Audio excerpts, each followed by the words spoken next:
Hi there, welcome to Cocktail Mode, the podcast where me, Andy, and my good mate Dave take a retro game and pair it with a cocktail. Today, in honour of the Stanley Cup, which is going on at the minute, we're doing NHL 94 and a whole heap of other ice hockey games.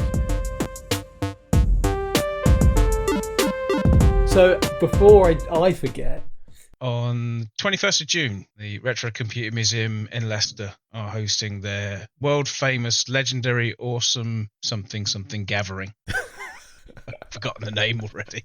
It's got lots of words. I'm heading up from the sunny south coast to the deepest, darkest depths of Leicester.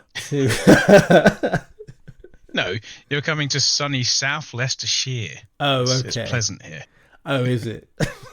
Yeah, we're away from the city. I spent a lot of time watching Arsenal play football. I support Nottingham Forest, but my brother supports Arsenal, and a little while back he used to sort of spare seats going on his shared season ticket, so I would be able to go and watch the Arsenal for pretty much free, but a few drinks, money paid, and what have you. And they have a song which goes, "We will follow the Arsenal over land and sea and Leicester." Oh, I love it. Which is fantastic, very, very funny. And that's every time I think of Leicester, that's literally the first thought that comes into my head. Every single time. But brilliant. Yes, I'm heading up to Leicester, and we are going to go to the, what's it actually called, Dave? I assume you've opened the webpage by then now. It's the Retro Computer Museum's awesome, world-famous, legendary gathering. We've got no idea what that's about, but we're going to turn up in Cocktail Mode t-shirts and try and get some guest hosts for the future and see what they've got going on. Rather than being open from 10 in the morning till 3, I think it is, in the afternoon, they open at the same time, 10 in the morning, but they close at 8 p.m. and they have a bar running through it. There's games, obviously, food, drinks, charity auction. The whole thing itself is a charity anyway, so it's worth spending your money there. Yeah, if you're in the Leicester area and you're listening to us, then I expect to see you there, because yeah. I just think they're a charity. They're trying to preserve exactly the sort of games and consoles and computers that we talk about every couple of weeks. And I think it's £8.50 in, Dave? For this event, it's £12, but general admission any other weekend is £8.50. It's not a lot of money. I think if you've got, a Spotify subscription, if you've got, you're paying for your internet subscription to listen to us on YouTube, I just think if you're one of these people, then £8.50 is not a lot of money. I apologise if to you, in your current situation, listening to us, £8.50 is a lot of money. But if it's not, give it to the Retro Computer Museum in Leicester. If you're nearby, go, and if not, just fucking PayPal it to them. We are not affiliated in any way with the Retro Computer Museum. Dave just happens to live in Leicester. And I've been, and I know how good it is. They've moved since I last went, so it could be even better. It got flooded as well, which they're just recovering from. And they had some bastard steal some stuff. Somebody stole, what was it, a PSP cartridge of some crappy game that cost like a £5 on eBay. I couldn't believe it. Now, who steals from a charity? I'm going to say it because I can beep it out. Cunts, mate. That's who steals from charity. Cunts. But yes, we'll be there. Come and see us. I'd love it if someone walked up to us at that place. Honestly. If somebody walks up to us in our Cocktail Mode t-shirts and just says, "You must be Dave," or "You must be Andy," that's going to make my day. Oh, come on. Come on. Make us. It wouldn't make my day. It would make my fucking life. It's when they walk up to you and go, "Oh, are you those losers from that shit podcast?" I'd be like, yes! Yes!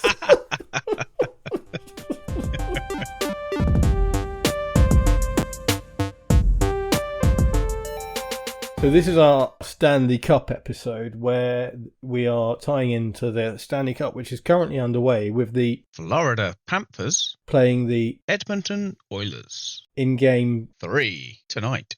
So, just for our listeners, we are recording this on the 3rd of April. So, you're listening to this like 2 months into the future, possibly even more than that. So, yeah, so we're putting this out to tie in with the Stanley Cup. But we had a little bit of gap in our schedule, and so we're just doing that. So, apologies that we're not making any direct references to the what should be currently ongoing but not quite yet finished Stanley Cup. But go sports team! I don't think the playoffs have even started yet. No, I think it is. We are quite early. Yeah. Yeah. There isn't a game called EA Hockey, is there? There is. Is there? When it came out here in Europe, it was rebranded as EA Hockey. Oh, really? Only for the first one. From then on afterwards, it was NHL PA 93, then NHL blah, blah, blah, blah, blah, blah, blah. So the first one was 92, was it? Yes. And interestingly, they ditched the NHL teams and made it all international teams. Oh, right. Which is why you can play as the UK. Oh, really? Yeah. Wow. I bet we're a force to be reckoned with. Oh, mighty. Mighty. I played a game earlier as the UK against Belgium. Oh, God. Because I thought, who else is as unaware of ice hockey as this country? And you chose Belgium. I chose not Belgium. A bad shout, surely. They're probably worse than us, aren't they? I should imagine. Not a clue. It doesn't really matter a lot of the time. The stats and apparent levels of skill of the players in those early Mega Drive ones just aren't apparent. No. Certainly not the first game. So I haven't played anything earlier than 94. I didn't even play 93. Right, okay. So 94 is I had a go at. It's rough, isn't it? Do you know what? I don't think so. I think it holds up. Really? Yeah.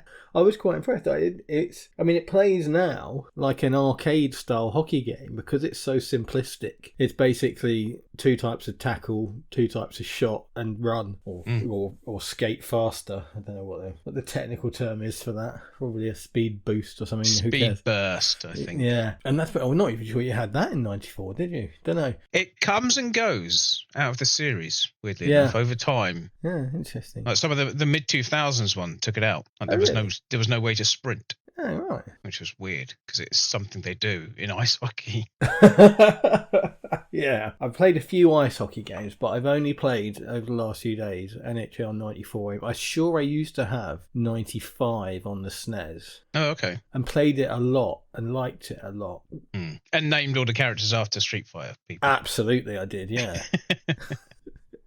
Because that's what I remember. You could name characters in that, and you couldn't in 94, could you? No. EA Hockey, I used to play as Canada, and I had all the numbers of all the players written down, and I had character names against them that were Ryu, Ken, Dowson, Zangief.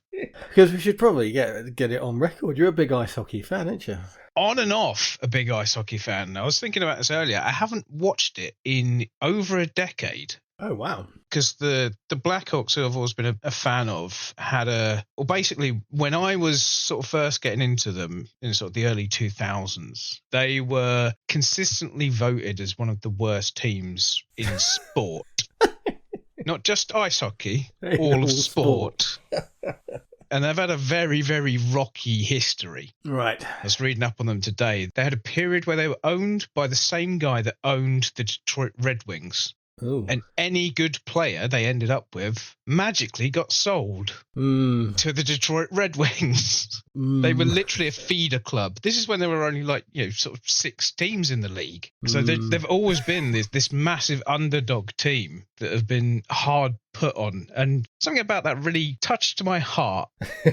As a West Ham fan, used to failure and misery, I quite like the story of the Chicago Blackhawks. Yeah. I hate to say I am a big fan because that would probably elevate my interest in it a lot more. But I've been a big fan at various points. Yes. I've been to a couple of games in the UK. I used to watch it on TV when it was actually available to watch on TV. I think in the UK that's probably you're probably an expert. Yeah, I was thinking actually when I went to the shop earlier to buy some beers, and I thought I should stop every person I meet and say, name an ice hockey player. And they'd all say Wayne Gretzky. No, they wouldn't say anybody because they wouldn't know any. Not a single one. Isn't Gretzky kind of crossover though? Isn't he in like Wayne's World or something like that? You know the name because you've played games and you've watched films and you're a little bit more well informed. The average person on the street could not name even Wayne Gretzky, the single most famous ice hockey player ever. I guarantee it. Fucking hell. American sports are niche already in the UK, but ice hockey's the niche within the niche. Yeah, I think you asked the same question, name an American football player, they'd go, what's Taylor Swift's boyfriend? What's his name? Yeah, I think that's fair. But they're kind of, I think ice hockey is probably one of the most international sports that's popular in America, because American football's only played in America, basketball's only played in America. It's obviously not. No, it's not. It's big in Eastern Europe and it is around the world. But I think ice hockey is by far the most international. Yeah. Anywhere with natural ice, I think it's probably fair to say. Which isn't, if you are from America and you're listening, which isn't the UK, it's not as cold as you think, it just fucking rains a lot. Yeah. That's what we get. Yeah. So nice. I reckon if you asked, like pointless style, if you asked 100 people, I reckon in the teens would say Gretzky. Mario Lemieux. No, I honestly don't think there's anybody else. I can't think of another. I've played hockey games like in the last week, and I can't remember another one. That's all. I've been playing as the New York Rangers, and they've got a guy called Messier, who seems quite good. Mm-hmm. So I reckon that'd be a pointless answer. Might win me a couple of grand, but other than that, I've got no hope.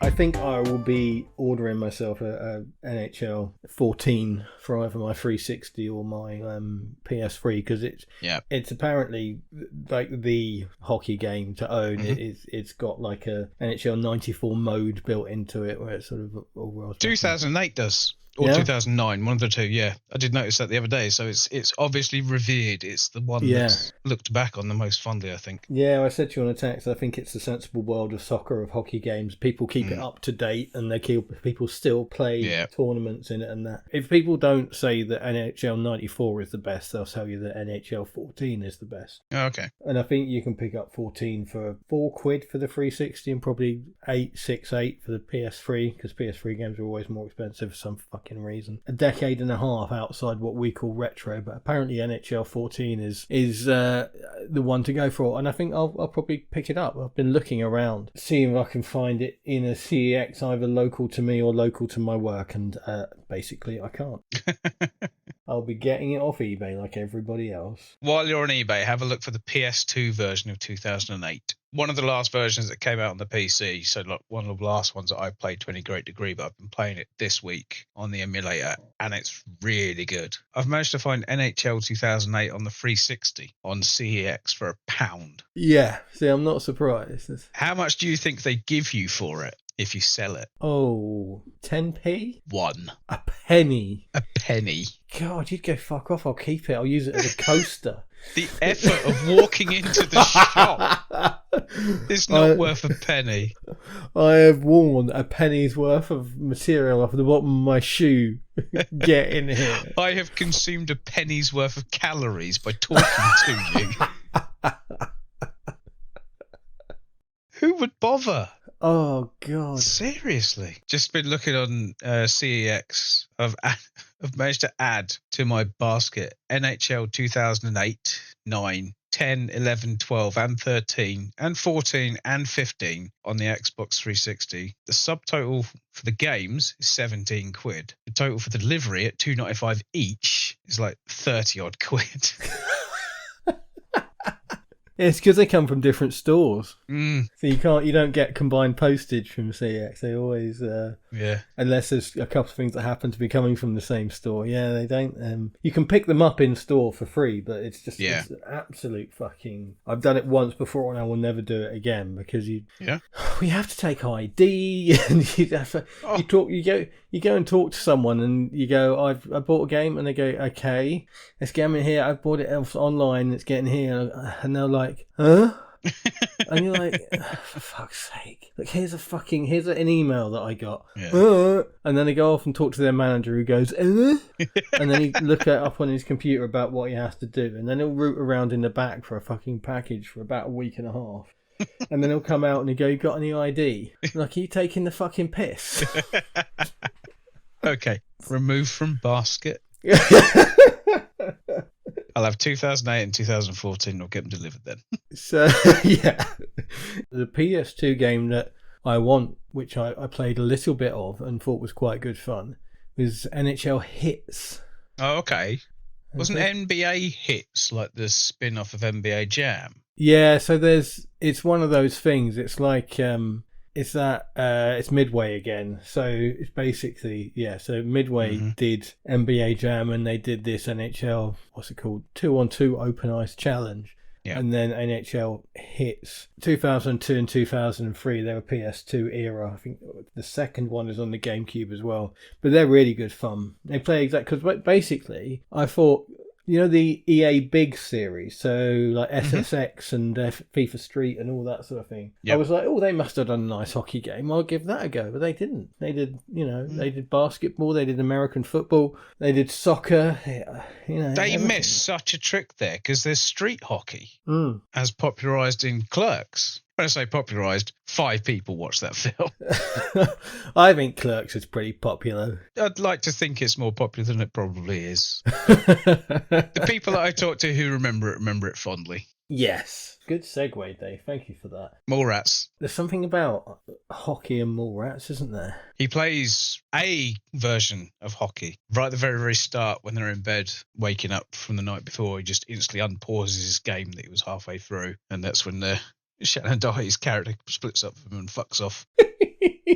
Have you read up on this at all? I haven't, no. What game he's playing? The original story is that Kevin Smith really wanted NHL 94 on the Genesis as the game that Brody was playing because that's the game that he plays. That's the game that everybody played. That was the one that he wanted. And because it was his first studio film that had a massive budget and was being bankrolled by Universal, he basically just rolled over when they said, no, we've sold the rights to Sega to show their new Saturn game. He's like, oh, shit, really? That's kind of important to me. Okay. Oh. So the game that he's playing with a Genesis pad is the Sega Saturn game NHL All Stars. Oh. So it's not what he wanted it to be. Because I remember watching it thinking, that's weird. He's using a Mega Drive pad, and that's definitely not a Mega Drive game. But I never thought didn't know to look it up back then. No. Couldn't look it up back then. No. What are we going to look it up on? A fucking encyclopedia. Exactly. Yeah.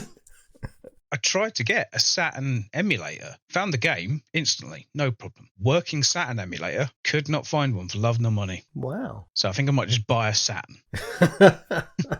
I have a Saturn. Yeah, I thought you would.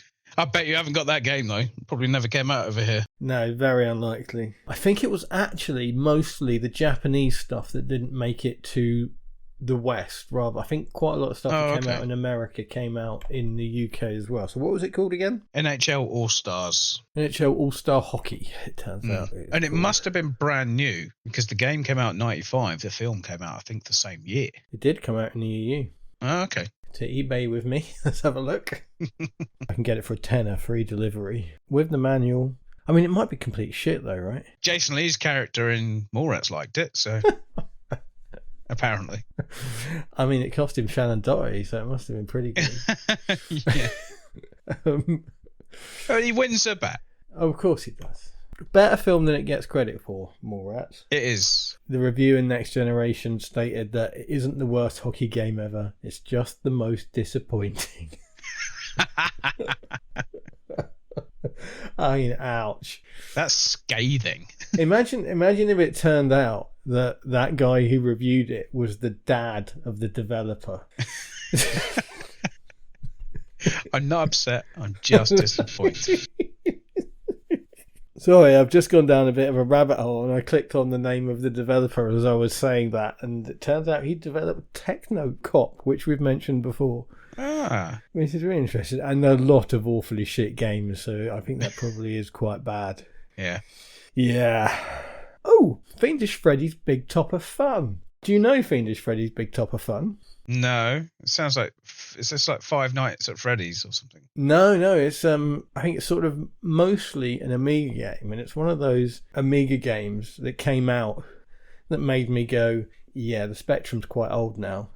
And it looked incredible. It looked absolutely incredible on the Amiga, and it's basically a mini game thing, like a sports game, like the old, tap two buttons to race kind of thing, pull off tricks and that sort of thing, but with circus activities. I remember in particular there was a high dive thing, and you had to dive from increasingly high up into increasingly small things.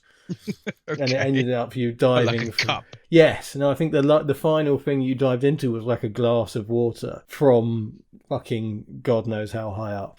Is it 2 clowns, 1 cup? Jesus Christ. No. Stop it. So the events were diving, juggling, trapeze, knife throwing, tightrope, human cannonball.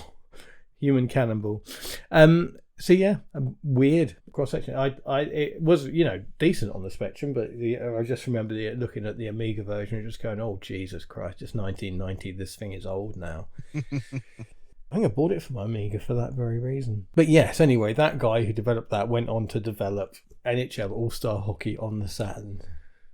Fair enough. So now you know. Yeah. And for the next 20 or 30 seconds until you forget again, at least. Forget what?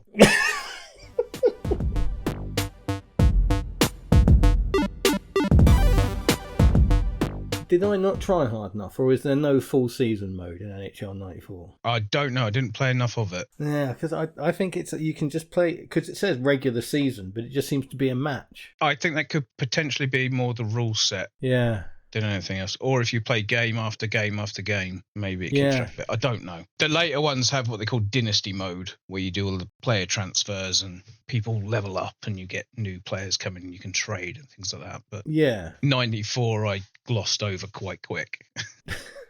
I found going back to the old ones very difficult.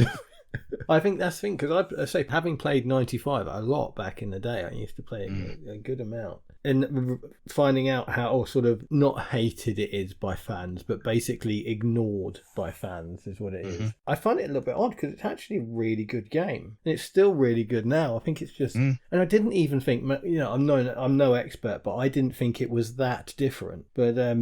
apparently, I know nothing. Don't know. There was one that I was playing, I think it was 97, potentially. Still a Mega Drive game, weirdly. Yes. Who was still buying Mega Drive games in 98? Really bizarre, because they did. They made... 97 was full 3D on the PlayStation, and I think the Saturn as well. But they did a Mega Drive version in the old 2D mode. Yeah. And it runs really quick. I don't know if it's the emulator I'm playing it on or if it played like that on the original system, but it's really, really fast. It's really good. We would have thought by then they'd got the hang of the hardware, wouldn't you?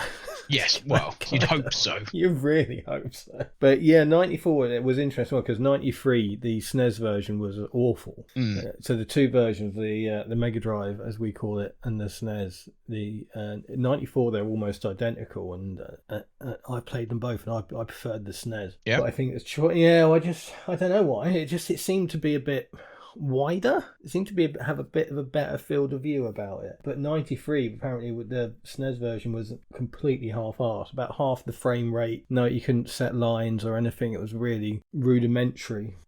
But so yeah, and it's kind of, I think what happened in 93 was that people latched onto it as almost like a Mega Drive franchise, even though it was on everything. Because about the internet, when people talk about these games, it is from the era, the mid and I guess most of the 90s really, 92 to 97.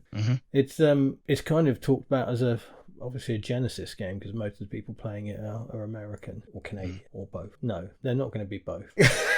Especially not at the minute. I know what you're trying to say. Yes. And I won't correct you because it's funny. But yes, I think it just seems to have become a little bit of, until the 3D era, it was tend to be thought of as a Sega franchise, even though it was multi-platform. It was on PCs, it has DOS versions of it. It's on everything. Yeah, I saw that. I didn't manage to find a playable version of it on DOS. There's also Game Boy, several Game Boy versions. Yep. Which I'm hoping you're going to tell me about. Nope. Bugger. I was looking forward to hearing how bad they are. No, I must admit, because I've played most of this over the last week. What I've played on my phone with a controller on the train. Oh, okay. Because I've had a busy week, so I've played a lot of 94 because I happen to have everything there already. I found some PlayStation games that I want to try, but they're not NHL they are NHL, but they're not NHL in the annual way of things, basically. Yeah. So yeah, I've come into this hoping you're going to carry the whole episode. I was prepared for that. Yeah, I think because, as I say, I've played to any great extent one hockey game, and it was so long ago that I barely remember it. When you think the thing that I remember, there's two things I remember about it in particular. One is me naming the characters, which could be any game that you could name characters on, so it's completely irrelevant. Yep. And the other one is I had a particular way of scoring that worked very well, and I liked to pull off. It looked quite cool. What was your particular way of scoring? So I like to skate from left to right or right to left, like square across the face of goal, right, and just pull quick in the other direction, and because the goalie would follow you a little bit, so I just pull quick in the other direction and slap it into the top corner, or slap it into the net some way. And it didn't work every time, but it was quite cool when it worked. Yeah. But yeah, I mean, playing, I say mostly 94 this week. I've scored most of my goals by skating into the corner and cutting it back, and hoping that none of the other team are in the way before I can. Yeah. That sounds familiar. Yes. Sorry, hockey fans, but one-timer is the shittiest name for a sports thing ever created. One-timer. It's a volley. He hits it on the volley. It's not the volley, though, because it's not in the air. Well, there's a clear definition of hitting something on the volley. It's a half volley. It's not a half volley, because it hasn't bounced. It's a one-timer. That's the definition. You don't do an alley-oop in basketball and call it a pass shot. Do you? It's an alley-oop. That's what it's... Exactly, that's what it's called. It's an alley-oop. It's a one-timer. I call it a passy shooty. Yeah, clearly. From now on, I am going to call it a passy shooty. No, you're absolutely right. It is a one-timer. I just don't think it's a particularly cool name for a thing that's very cool. It's flashbang all over again. It is, yeah. But yeah, I mean, most of my goals probably come via that method. Yeah, that's the most common one. I do several things that I do over and over and over again. One is just to charge down the boards, far side, either side, left or right, straight down. Start to cut back, wait for somebody to be sort of roughly in the middle, pass, and hopefully get a shot off that goes in. Yeah. Probably 90% of the goals I score in all these games. I have not been able to do it this week, but I used to have a method of scoring on EA Hockey on the Mega Drive where you didn't even have to shoot. Really? As you move, the sort of stick and the puck move kind of naturally to a position that in fact, we should say it, very, very well animated. Yeah. The characters in EA. I'm going to call it EA Hockey because that's what it is. That's what it always was to me. But there's a thing you can do where you come down the ice a bit off from the goal. So as if you were going to skate past it. Yeah. And then just at the last minute, you sort of do a little sort of touch of the controller towards the goal and it flicks the puck out, still on his stick. And you can literally just sort of walk it into the net effectively. Doesn't always work by any means, but I remember doing it back in the days in the 90s. Cannot do it again now. Really? I know it's there. I know I can do it. I know how it's done. But you have to be completely one-on-one with the goalie. Oh, okay. Which is a rare thing to get. Yeah, no, it is. So one of the things that struck me about 94 playing it is, as basic as the crowd noises are, one, they're partisan, which is, I don't remember being much of a thing because obviously the equivalent to, if we've played a lot of football games, soccer to the Americans, and I don't remember crowds being particularly partisan in football games very much. It was crowd noise, obviously, and it was just generic crowd noise, wasn't it? If you score, everyone cheers. Yeah. In NHL 94, and I don't know which others, because again, I've played mostly 94 recently, they're fully like on your side, and if you get a good sort of a momentum of action, if you take someone out a few times and they start cheering and then you break down the ice, it genuinely, like, it works. As a crowd, it really feels exciting to play. It's a big part of the game.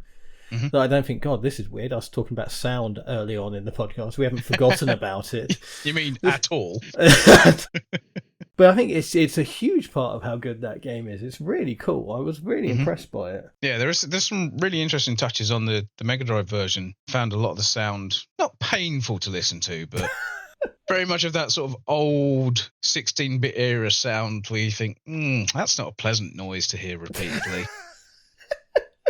But if you do like an elevated pass or a shot that bounces off the perspex, the glass at the back, you get this very satisfying boing noise. Yeah. Yeah, which I thought was quite fun. That really sort of tickled me playing the Mega Drive version again. There was one thing I did want to mention. It's not necessarily, it's definitely not a Mega Drive era consideration, but the later games, PlayStation and on into the PS2, the commentary in the games is among some of the best I've ever heard in any games. Yeah. It keeps up with the action much, much better than a lot of other games. You don't tend to get the repetition that you get in a lot of games. Huh. Like football commentary is very samey in most football games, whereas the ice hockey commentary, and certainly in NHL 2008, which is the one I've been playing the most, is absolutely brilliant. Huh. But however, I was playing one of them yesterday, which I think may have been NHL 97 on the PlayStation, and the commentary by default is set to color commentary, which is in huge quotation marks funny. It fucking isn't. It's awful. I had to turn it off within about a minute or two. Oh, this is fucking dreadful. Just call the game. That's all I need. I don't need this comedy aspect that's just fucking dreadful. Because I can remember other games. I can remember a couple of football games that have tried to do a similar thing. There was I think it was one of the Actua soccer games. They did a colour commentary option, which was like two old women would commentate the game. And it was just dreadful. You'd listen to it once and that was it. Done. No, turning that off. That's never coming on again. Yeah. Fuck's sake. Commentary in the later 2000s era games are spot on. It's presented basically as a TV broadcast. So the way that the replays work, the way that a lot of incidental fill-in things, like when you get a face-off, rather than just going straight to the face-off, there'll be like a short replay of a goal that happened a few minutes ago that you might not have seen the replay for. Things like that. That's cool. And that's been an EA hallmark for years. That presentation, that trying to almost replicate TV presentation. Yeah. They've done so well in a lot of their games. Yeah, I think that's part of drawing in the casual audience as well, isn't it? Well, not only the casual audience, it pleases the people who watch it in real life. Well, that's what I mean. That's how you're expecting to watch a game. No, exactly. That's when you want people, a dad whose kid has got an Xbox picks up FIFA and he's used to watching football on telly. If he sees that replicated in ways, I think it really helps. I don't mean that to sound disparaging anyway. I think it's great. I think I saw a thing the other day. It was some shots from a baseball game, a real baseball game, not a video game, a baseball game, and it was like drone footage, and it was real footage that looked like a video game. So it was the other way around. It's like it's almost like they've swapped sides. It's like now the footage they're trying to put on TV, they want to make look like the video game version because it can do that now, I guess. Well, they started to do it. You know, the camera you get on like a wire system that sits above a stadium. They started to do that with American football, where they'd line up behind the offensive team, and it just looked like hyper realistic Madden 2000 and whatever it was. I remember looking at it thinking, oh my god, we've made a game of this sport and now they've made a sport of that game. Yeah. Where's the control?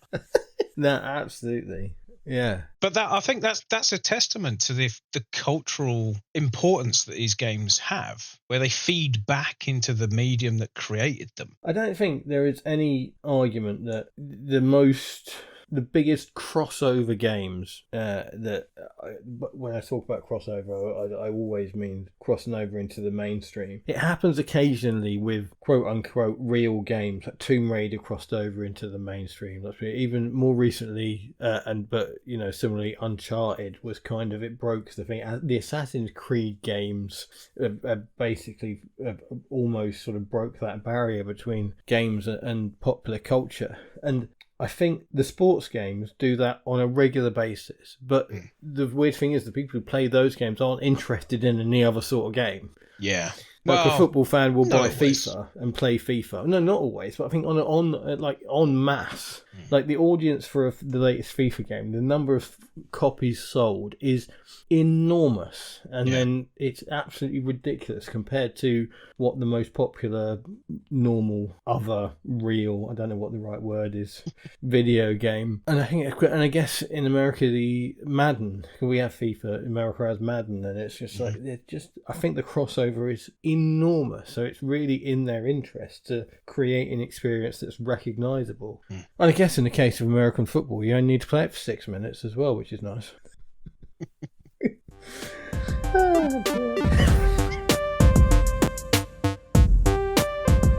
It moved on very well, I think. Yeah. I think every iteration, every new version adds and just keeps adding to it. They get better and better and better. I don't think there are many, if any, instances where there's like a standout shit one.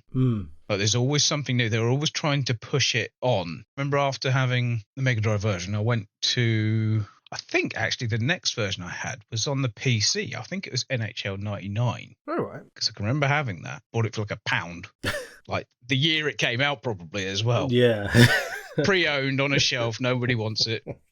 And that was a good version. That was really good. It had a FMV intro that had Heroes by Bowie over the top of it. Oh, really? Which was really cool. I was really watching that. Cool. And that had some really cool stuff in it. And then I think on the PS2 I had 2003. So within a few years I got another version. Yeah. And then I played 2005, 2006, and I think 2007 as well. So I got to see like year on year what they were doing. And they were trying different things every year. Like one year the right analog stick would be for puck control. So you'd have skating on your left stick. Oh, wow. Moving the background with your right. Absolute fucking nightmare. Unplayable. Yeah. But a brilliant idea and a great attempt. Yeah, they tried that with some of the FIFA games. I think they did sort of stuff like that, like the trick stick and things like that, but it didn't quite pull off. But yeah, you always end up setting the controls to classic every time. But you're right, it is good that they try stuff. It's good that you can turn it off, but it's good to try new things. Yeah, definitely. The game that I found and played on the PlayStation that was so good that I went and tried to look if I could buy it, because I played it on an emulator, and turned out that it only ever came out in America, and if I wanted to buy it now, it was £80 minimum plus shipping. 2-on-2 Open Ice Challenge.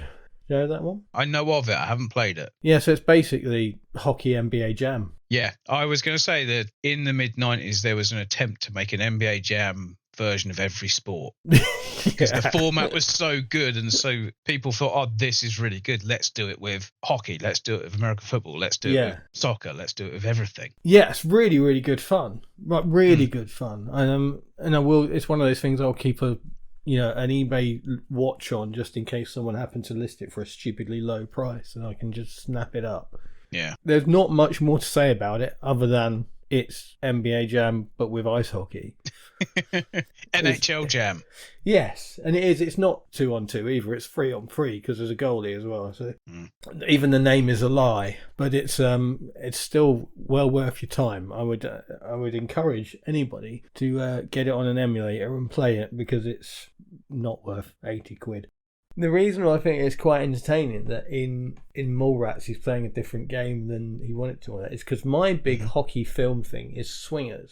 Ah, okay. Have you seen Swingers? I have seen Swingers, but not for a long time. Oh, I'm the kind of person who doesn't rewatch films very often. There is a very sort of elite list of films that I will happily rewatch. They include Airplane and Starship Troopers and Barbarella, Top Secret, rest in peace, Val Kilmer. Yes. Yeah, sad times. Gutted. But also Swingers, which I can watch over and over. I think it's absolutely brilliant. I don't think it even knew it at the time, but it was a scathing indictment of toxic masculinity. And it didn't. I think it knew that, but I think it was way ahead of its time in doing that. 1996 it came out.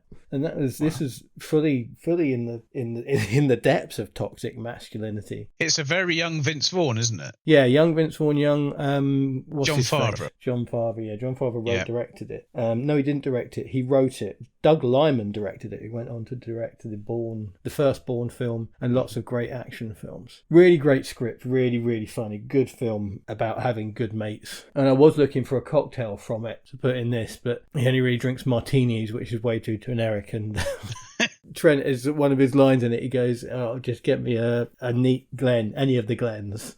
It's good. So yeah, there wasn't a cocktail from it, but in that there's a really famous scene where they're playing a hockey game, and one of the characters is basically a Gretzky fanboy, and Trent, Vince Vaughn's character, gets on his wick by making Gretzky bleed in the game. But it's quite often attributed to as being NHL 94, but it's not. It's it's not even NHL 93, is it? It's NHLPA. Is that the right one? Yep. Yeah, the first game was NHL hockey, then there was NHLPA, Yeah. which didn't have the full license. Yeah, it had players but not teams. It's a sensible soccer all over again, isn't it? With Gary Lineker. Or Owen Rote. That was always my favourite one. International superstar soccer with Gesgoyne, or whatever it was. Yeah. But yeah, all that shit. So yeah, but that again it's not the right game. It's not NHL 94, which is what they wanted. And there's all sorts of confusion about it, because Doug Liman's been interviewed and he's talking about how they played it for ages trying to get the shot of making these characters bleed. And they did it in NHL 93. It was easy. There was fighting in NHL 93, and that's what they showed. And it was the whole story in the game is the previous version was better because it had fighting in it. It came and went. Yes. And then came back and then went again. Yeah, it went away for a little while because the NHL said take it out. We don't want it. We won't give you the license if it's got fighting in it. Which I think is a good decision, because having played the early ones again this week, the fighting is fucking tedious and far too frequent. I'm with you. I think that this, whatever the reason was, whatever good or bad, whether companies like that should get involved in these decisions, whether or not, or however you feel about that, on a pure gameplay front, God, it was a good decision, because it's just rubbish. it's just really poor. Yeah. So finish your swingers thing. Yes, before I interrupted. No, I just thought it was interesting that both of these games are not the game that either they wanted or people think it is. It's a little bit bizarre, really, that in both those completely otherwise unrelated films, you have a hockey game that's not quite what it seems. If you haven't seen Swingers, watch Swingers, and if you haven't watched Mallrats, watch Mallrats, and if you haven't seen Top Secret, which is completely irrelevant, but R.I.P. Val Kilmer, watch Top Secret. It's hilarious. How much of your knowledge of the rules of ice hockey come from the Paul Newman film Slapshot? Everything that I didn't learn from video games. Everything. We can't have an episode about ice hockey without mentioning Slapshot. No, we cannot. Such a good film, and I guarantee there are a lot of people out there who have never seen it or heard of it. I think that's a really good point. It is a fantastic film. At the time, Paul Newman was the sort of, I wouldn't say pilloried, but there was a lot of people going, "What the fuck are you doing making this film, Paul Newman?" Because it was very much not the sort of film we'd been making up until that point. But I assume he must be a big hockey film, and he just looks like he's having an absolute ball in that film. He really does. It's a great film. I did look for a cocktail called the Hanson of some sort as well. Oh, nice. The Hanson brothers, but there isn't one. So I failed on that. Yeah, a fantastic film. Suzanne sucks pussy! That's not just me being offensive, by the way. That's a direct quote from the film. That is a direct quote from the film, yeah. No, brilliant. Absolutely brilliant film. I mean, I know the only ice hockey film I've ever seen. I've never seen any of the Mighty Ducks films. I've avoided those like the plague. I mean, Emilio Estevez isn't a big name draw for me, in general. Oh, I like a bit of Emilio. I liked him in Mission Impossible. It's a really sharp performance. Yeah, it was very pointed, wasn't it? Yeah. He's great in, what's the Alex Cox film? Repo Man. Yeah, Repo Man is the exception that proves the rule. Yes. And one of the Sheens as well, isn't he, weirdly? Yes. Was Charlie Sheen the previous episode, or a couple of episodes back now, I think? After... Yeah, Terminal Velocity we talked about for something. It was the tequila worm thing. Yes, it was. So worms. It was the worms. Yes. Episode. Oh, yeah, of course, yeah. And then we cut out the line from the film about the worm. Yes, we did, because it was a bit sleazy and nasty. I didn't like it.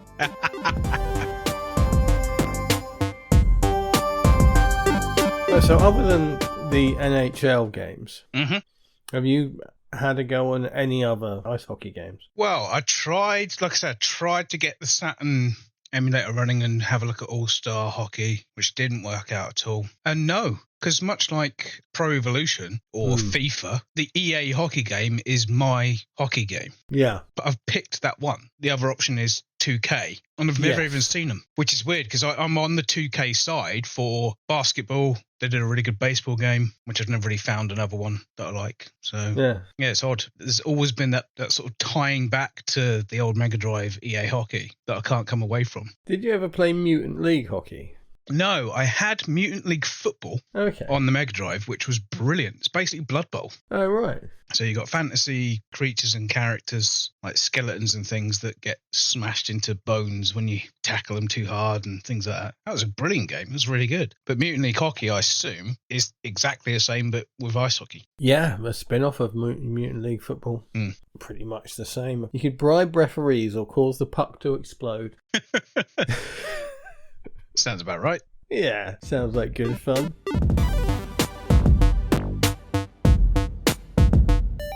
I highly recommend that you download NHL Hits 2002 and or 2003. Brilliant fun. There's a tutorial mode when you start off, and a whole list of things to do, like how to move, how to boost, how to trick, how to do this, how to do that. And it's just, I was like, oh god, this looks really complicated. And as it goes through it, it's literally, to do this, press button A.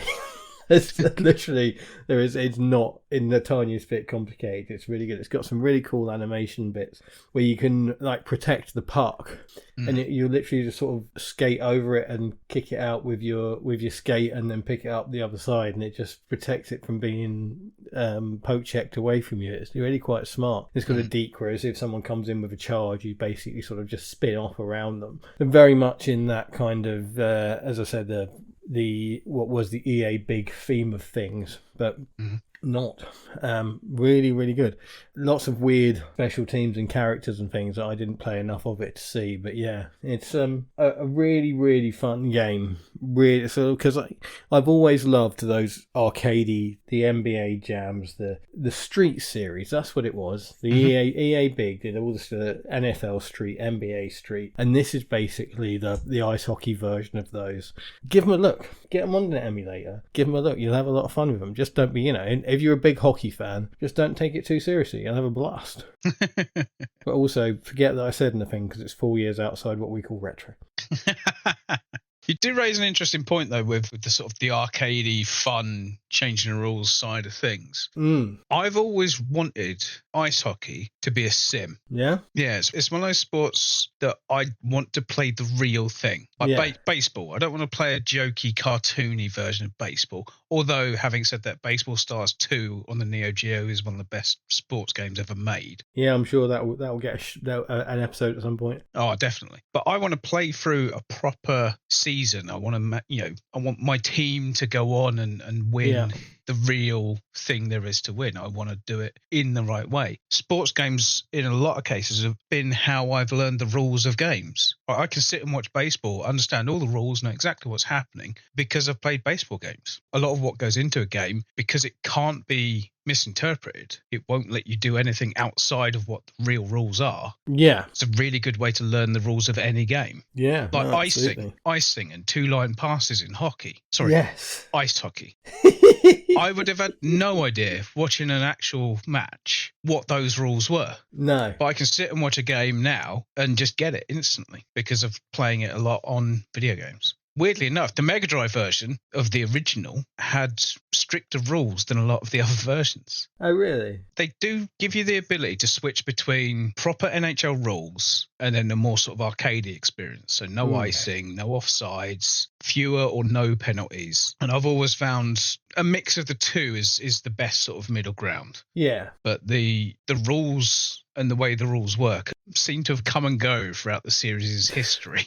Like, we had one person who complained about too many offsides in the previous game, so we won't make that the default option in the new one. Yeah. And then that one person says, "Oh, no, I liked offsides. I missed offsides. Put them back in." But that is what it is. It will be a reaction, I imagine, more to reviews I would say, probably in the 20th century, definitely more to reviews than to people. And in modern era, sadly, the reaction will be because who's screamed and whinged about it on Twitter enough, even if they're the minority. If sales aren't what they expect, and then they go back and look at the reviews and there's a trend that says, "My God, offside's annoying," then they'll go, maybe that's what caused us to have low sales. Brings us back to the fighting. Yeah. Fighting is a part of ice hockey. You can't pretend it isn't. There's barely a game goes by when somebody doesn't throw off their gloves and start quite often hilarious punch up.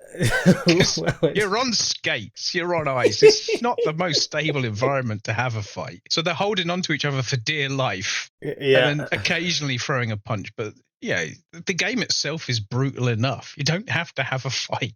Yeah, absolutely. I mean, as an extremely casual viewer, I never could tell the difference between what pissed somebody off enough to have a fight and what was just a general thing in the game. It's a rough old game, and fair play to anyone with the stones to play it. There's a kid lives literally opposite me who I think is either like just approaching teenage or sort of 10, something like that. But if you are not from the UK, this is how things work in the UK. I don't know any of my neighbours. We are not friends.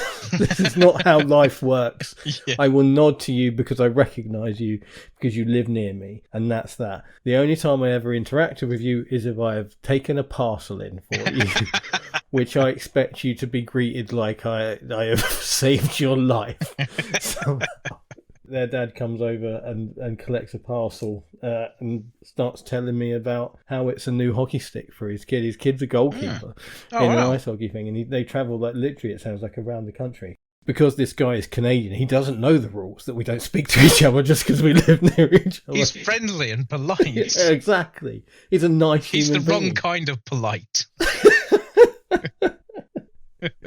Fair play to you, Jesus Christ. Oh, excellent. Good. I'm going to stand here and get a fucking great big massive... What is it made out of, a hockey puck? Is it rubber? I don't know. I've never looked it up. He's looking it up right now, listeners. I am, because I want to know. So the hockey puck is made from vulcanized rubber. There you go. I still wouldn't want to get fucking hit by one. No, definitely not. I don't care what I'm wearing as well. Give me all that padding. I still don't want to get hit by one at fucking 100 odd mile an hour, whatever they hit them at. I'll tell you what I did want to say. You mentioned watching ice hockey. There's a couple of things I wanted to say. One is I remember watching ice hockey because it's on Channel 5, I think, in the UK. Or was it 4? I don't know. They showed it like in the middle of the night. Yeah. So it was either that was the only time they could afford to show it, or it was live. I honestly can't remember. Yeah, potentially live in the States. Yeah, which is one of those things which must sound weird to any Americans listening, that the NHL was free and live on the most budget TV channel we had at the time. What do you mean had? Still had. Well, yeah, true.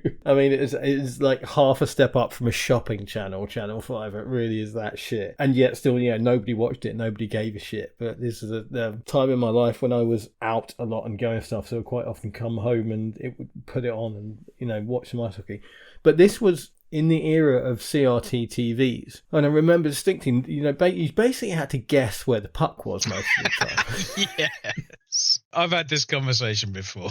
And I just think there's a definite thing the more you watched it, the more you kind of got used to it, and you could almost see where the puck was, even though you genuinely could not see that puck. It was technically invisible. Yeah. Yeah, absolutely. So I mean, but then I thought, I don't know about in the UK, but generally speaking, I don't know, actually, it must be in the UK, because hockey has been popular forever in North America. Was that because of NHL 94? And this is pure speculation. This is one of those things, we're not going to Google it. But I do wonder. I have input. I do have input here. Yeah. Like you say, popularity of ice hockey in North America is undebatable. It's been around since the 1920s, for God's sake. Yeah. Over here, it's never really been a thing. No. But I do remember when American football first sort of started to become popular in the mid-80s, it did slowly bring the other sports along with it. So Channel 4 were very good at showing the American football. They had a very good job of it. ITV would show baseball games at about 2 o'clock in the morning. Right. Like you said, with the ice hockey. Yeah. Great. Yeah, who the fuck's watching that? No one. The increased interest in American football increased the popularity of basketball, which eventually became more and more and more popular, probably more so than American football. But ice hockey did come along with it. So in the late 80s, it was available to watch. Right. Badly, late at night, and no one did.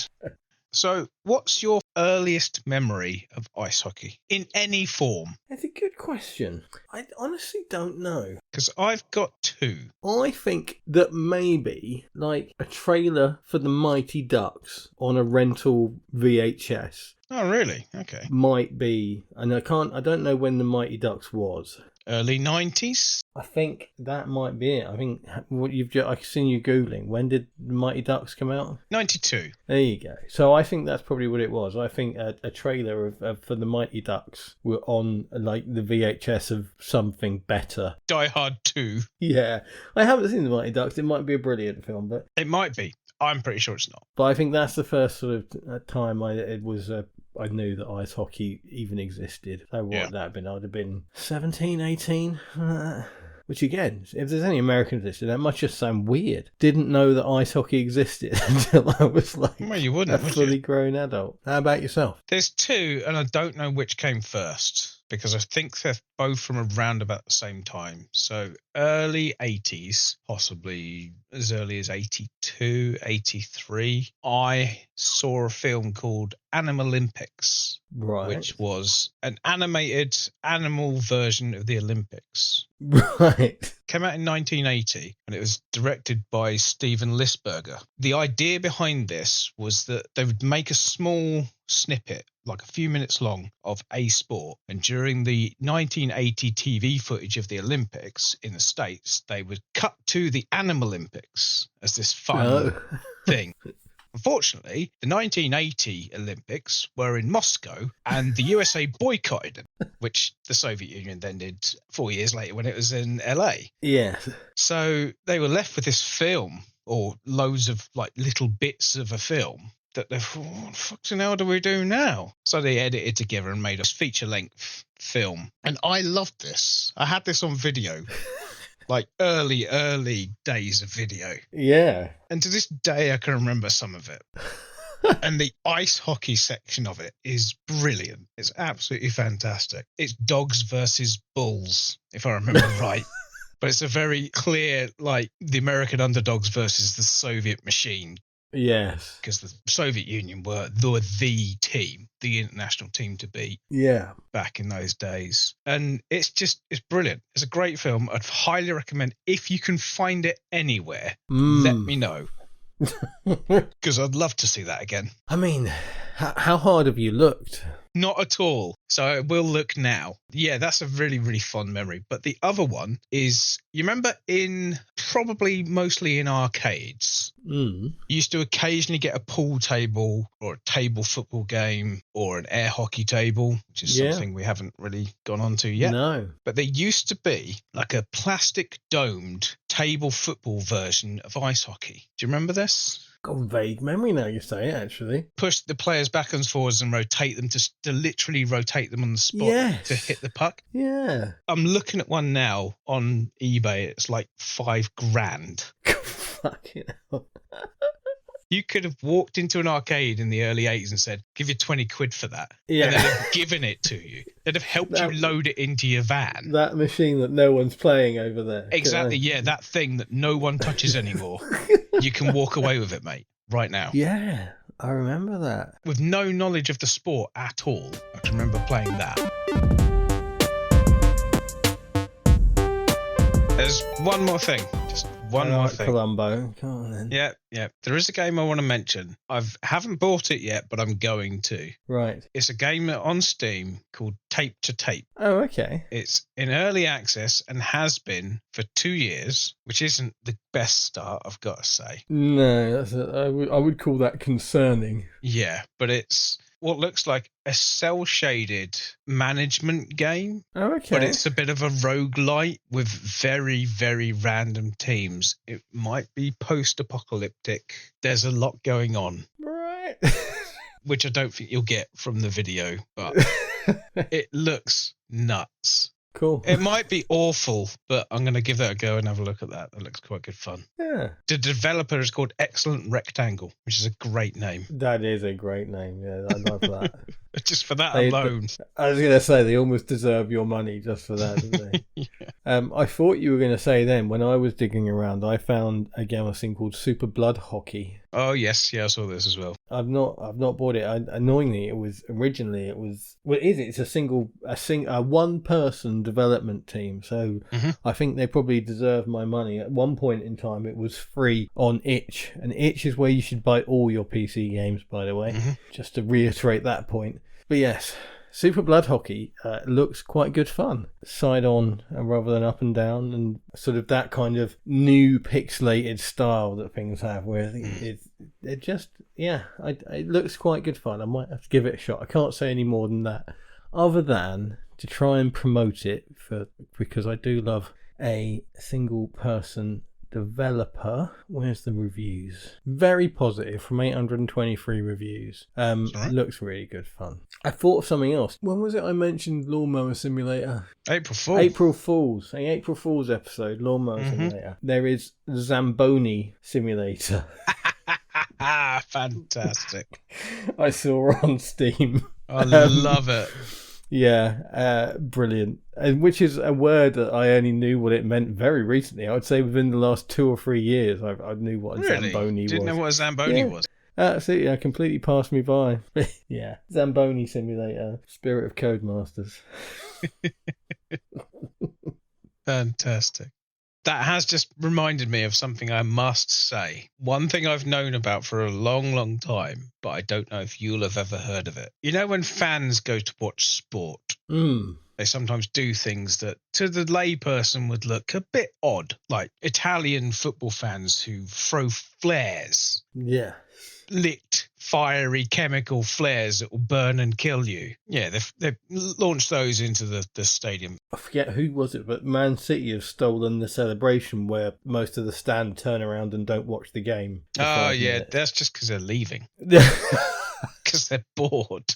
They called it the Poznan celebration, and I think it comes from an Eastern European team who Man City played. Yeah. And they did it, and then Man City stole it, and basically, like a good chunk of your home end fans link arms, turn around, and don't watch the game for a bit. That's fair.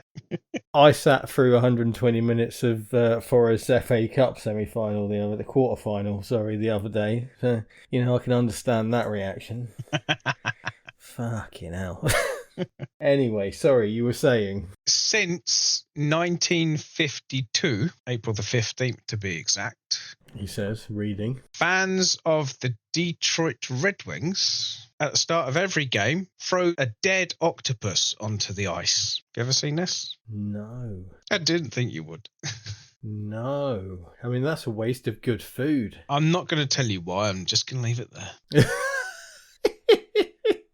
Go to Wikipedia and type in Legend of the Octopus. Okay. And give that a read. It's not massive. It won't take up more than a few minutes of your time, but it covers the whole origin and evolution of the throwing a dead octopus onto the ice for good luck thing.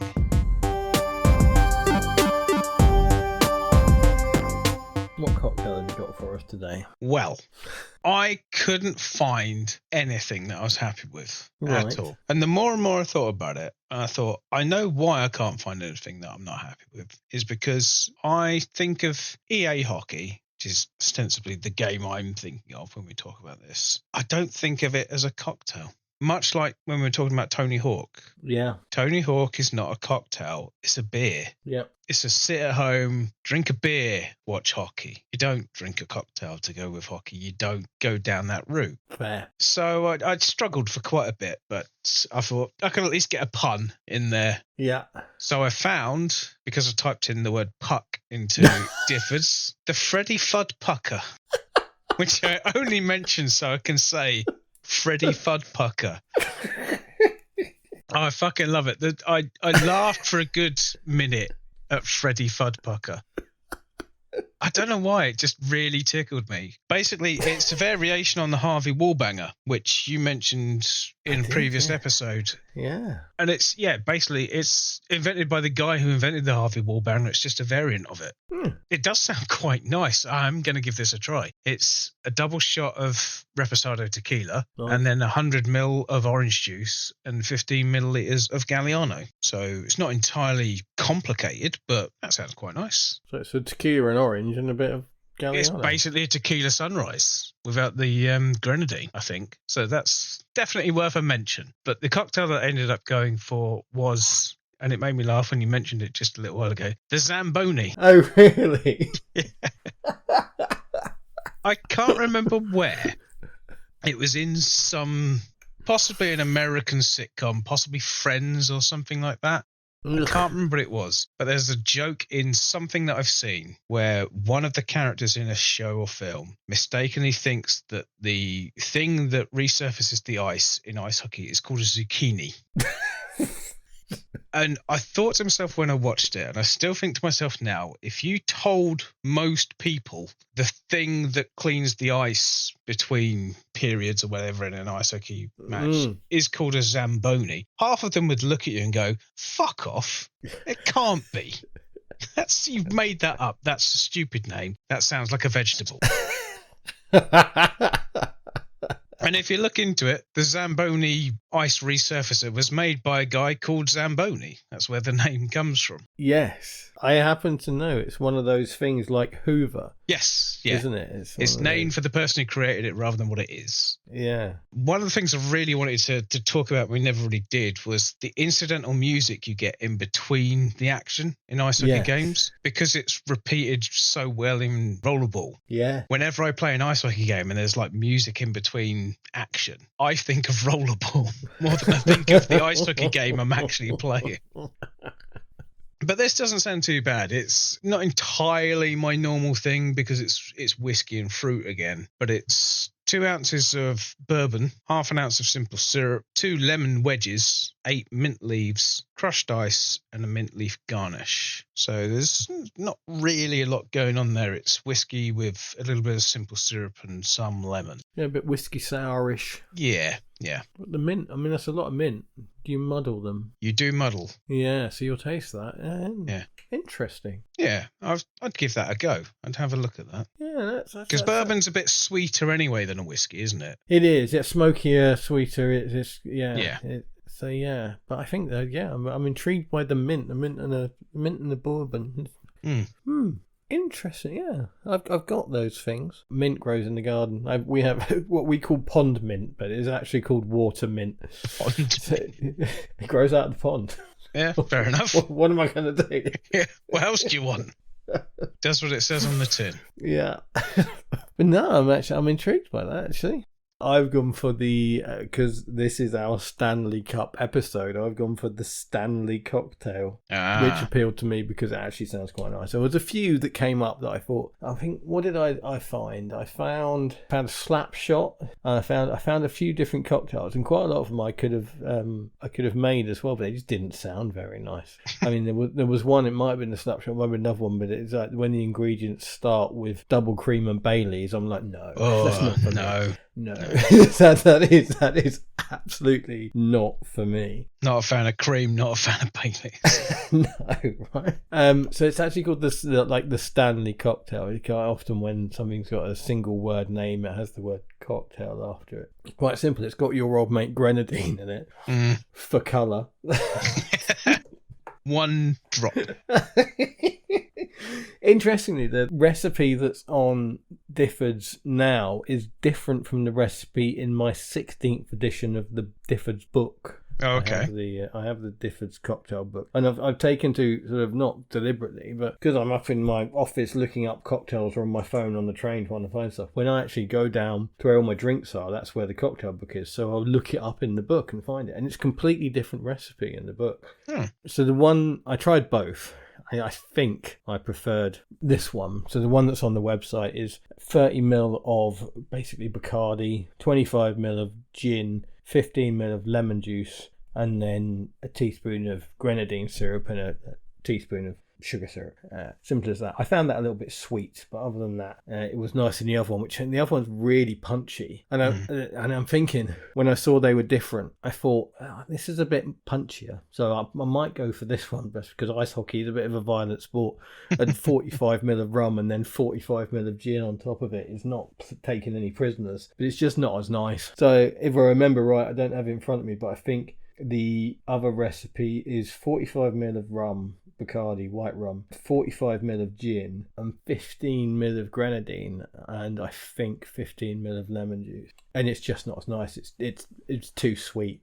It's basically a big whack of alcohol and then some sweetness from all that syrup hitting you in the face afterwards. It doesn't balance as well. But yeah, it's a nice drink. It didn't blow me away or anything.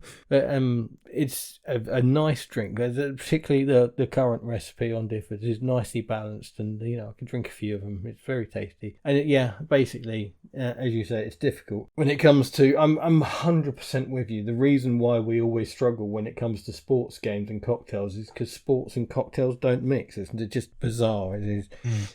You shouldn't. I'm sure there are people who drink cocktails in their box at the football.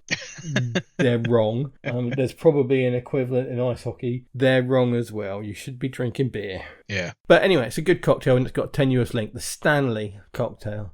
Give it a go. Those aren't particularly outrageous ingredients. I'm sure you can knock that together. No, and it comes from my mate Harry Craddock's book, the Savoy Cocktail book from Harry Craddock. Big fan of that book and that recipe, or his recipe.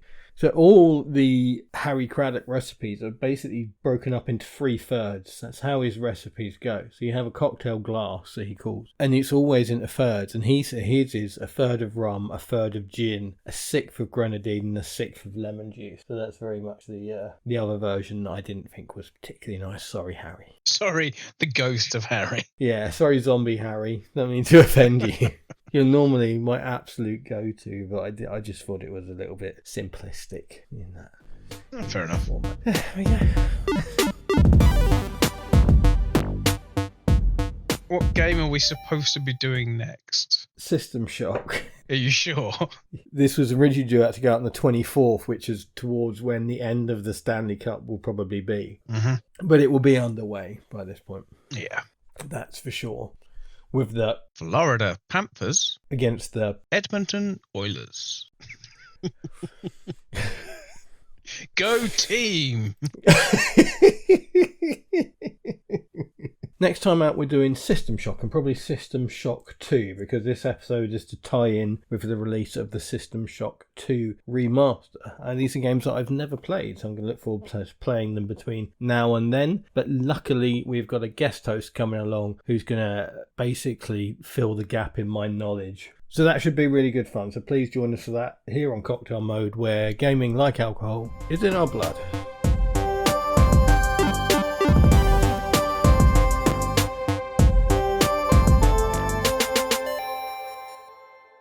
What we should do is record all the names of all the teams, and then whenever we need to reference who's in the final, we can just cut and paste the appropriate ones. Florida Panthers, Edmonton Oilers, Toronto Maple Leafs, Tampa Bay Lightning, Montreal Canadiens, Washington Capitals, New Jersey Devils, Carolina Hurricanes, St. Louis Blues, Winnipeg Jets, Colorado Avalanche, Dallas Stars, Minnesota Wild, Vegas Golden Knights, Los Angeles Kings, Ottawa Senators,